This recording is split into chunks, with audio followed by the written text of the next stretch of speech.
There's another top 15 matchup in the SEC, though, as the second-ranked Georgia Bulldogs hosting the Missouri Tigers, who are quietly 7-1. They came in at number 12 in that first college football playoff ranking.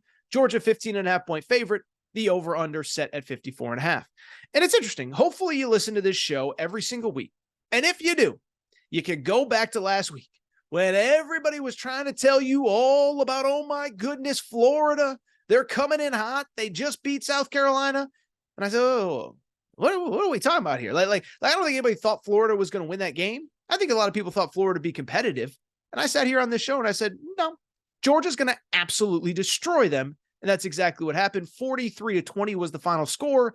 Anybody who watched the game knows it was 43-13, Billy Napier, garbage time touchdown, whatever. Now, in terms of Georgia, I'll go back to last week, and let me say this. I think part of the concern for Georgia, what are they going to do without Brock Bowers? That was the conversation coming into last week. And what I said, and I this part was proven true, and I get a lot of stuff wrong. So, I'm half patting myself on the back, but I get a lot of stuff wrong. But what I said was, I think Georgia's got more weapons than they've ever had. And in some ways, I think Carson Beck will be liberated to get more guys the ball because Brock Bowers is such a great security blanket that you naturally default to finding him. And so I'm not saying that Georgia's better with Brock Bowers, without Brock Bowers. I hope everybody understands that. That's not what I'm saying at all. But I did think Carson Beck did a great job of kind of moving the ball all around the field last week. He was phenomenal. 315 yards passing, 8 different receivers caught at least one pass, 6 different receivers caught at least 2 passes, and you go down, whether it's Marcus Rosenby, Jack Saint, whether it's whoever, Dominic Lovett, whether it's some of the running backs out of the backfield, so many weapons. That's on top of an elite run game. That's on top of the SEC's best defense. And here we are, end of October into November, Georgia again running away with the SEC. Still, the schedule gets much tougher. By the way, that schedule, remember that schedule that in August and July, we were talking about they're not even going to be challenged in the regular season? All of a sudden, it looks a lot tougher with Missouri, Ole Miss, and Tennessee, all top 25 teams in the next 3 weeks. And when it comes to this Missouri squad, let me go ahead, do something I never thought I'd do. Eli Drinkwitz has himself a pretty good football team right now. And that wasn't something I ever thought I'd say about this guy in this program, but this is a really good team at the moment. Brady Cook, I still don't think is getting enough credit nationally. Now, I get it. There's a lot of good quarterbacks in the country, certainly.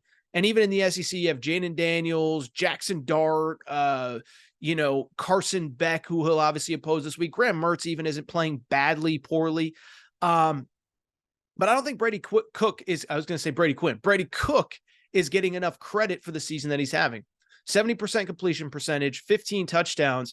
And that wide receiver core is really good.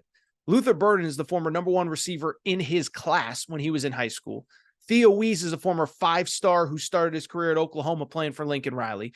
You go on down the list. Mookie Cooper is a former 4-star who played at Ohio State. So a really good group. Cody Schrader is a phenomenal running back. And this defense overall has been very, very good throughout the season. Not perfect, not elite, but good enough. So in terms of this game, I'll be honest. I actually do think that Missouri is going to be able to keep it close for a few reasons. First off, the Georgia narrative, and again, whenever you say anything negative about Georgia, oh, you think Georgia sucks or they're overrated. No, Georgia's awesome. Best team in the SEC, deserve all the praise they get. But it does feel like the narratives are swinging too far one direction or the other, right? Last week it was, oh my goodness, well, what are they going to do without Brock Bowers? And I told you, everything's going to be fine. And then this week it feels like it's the exact opposite. Feels like it's like, oh, Georgia, wow, they're really clicking going into November. It's like, no, Georgia was always awesome. Yeah, maybe they weren't great at Auburn, but that's a really tough place to play in a rivalry game. But Georgia dominated Kentucky, took care of business against Vandy, went into the bye, and now everybody's like, oh my God, Georgia's unbelievable. Georgia's great. Georgia's phenomenal. But I look at this game, and I think Missouri, on the road, Georgia, listen, I don't want to say they're in look-ahead mode, but all 4 of these games are big down the home stretch. And at some point, somebody is going to make things competitive. Now, maybe it's next week against Ole Miss. Maybe it's later in the year at Tennessee. But this one feels to me like it could be interesting. Missouri's battle-tested. Missouri can score. Missouri can move the ball. Missouri can make big plays. And by the way, Missouri played Georgia tougher than anybody last year. I don't want to say they're not afraid of them because I think Georgia's clearly they're at the apex of college football right now. But Missouri knows last year they easily could have won. And I think they have the dudes to make things interesting. Balance, wide receivers, defense is good enough. So in the end, I'm not picking Georgia to lose, but I think from a betting perspective, 15.5 feels like way too many to me. This feels like a 31-23 type Georgia win, but give me Missouri plus the points on the road. I think they're a better football team than they get credit for.